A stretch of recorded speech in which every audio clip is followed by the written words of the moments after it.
asalaamaaleykum mbokk yi tey la dibéer ñaar fukki fan ak juróom-ñett ci jumaadal ula muy weeru rakkaati gàmm di juróomeelu weer ci atum junni ak ñeenti téeméer ak ñeent fukk ak juróom benn ci gàddaay yonente bi sallallahu alayhi wa sallam dëpp benn pan ci weeru décembre ci atum ñaari junni ak ñaar fukk ak ñeent. ñaar fukki fan ak juróom-ñett bokkul ci lim yu fàtti lim bu rafet la kon tey ci dibéer ji rafet na li ñu ciy teetara watandiku moom dibéer mooy ku ca watu wala ku ca tàggoo. ñaar fukki fan ak juróom-ñett ci weer wu nekk diis ci yeggale ab say diis ci tukki. ñaanu bis bi yow yàlla na nga yeesal ngëm yàlla ci sama xol.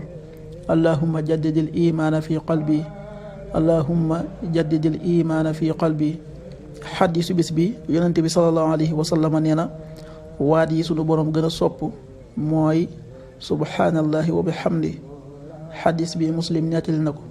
qaala rasulullahi sallallahu alayhi wa sallam inna ahaba alkalaami ila allah subhaanallahi wa bihamdi. rawaahu muslim.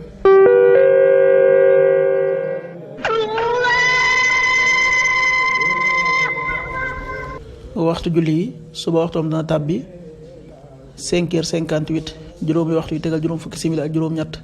tisba 13h22 benn waxtu wu tegal ñaar fukki simili ak ñaar. takkusaan 16h22 ñeenti waxtu yu tegal ñaar fukki simili ak ñaar. timis 18h39 juróom benn waxtu yu tegal fanweeri simili ak juróom-ñeent. gee 19h50 juróom-ñaari waxtu yu tegal juróom fukki simili. loolu mooy waxtu julli yi ci Touba ak li ko wër. bu fekkee nekkoo Touba soo ko féetee penku ñaar fukk ak juróom-ñaari kilomètre ju ne wàññil benn simili. soo ko féetee sowwu ñaar fukk ak juróom-ñaari kilomètre ju ne yokkal benn simili. soo ko féetee Saalum wala Gànnaar téeméeri kilomètre ju ne yokkal benn simili. jant bi dana fenk 7h13 juróom-ñaari waxtu yu tegal fukki simili ak ñett. di so 18h35 juróom benn waxtu yu tegal fanweeri simili ak juróom. yàlla nanu yàlla nangul te nangul leen amin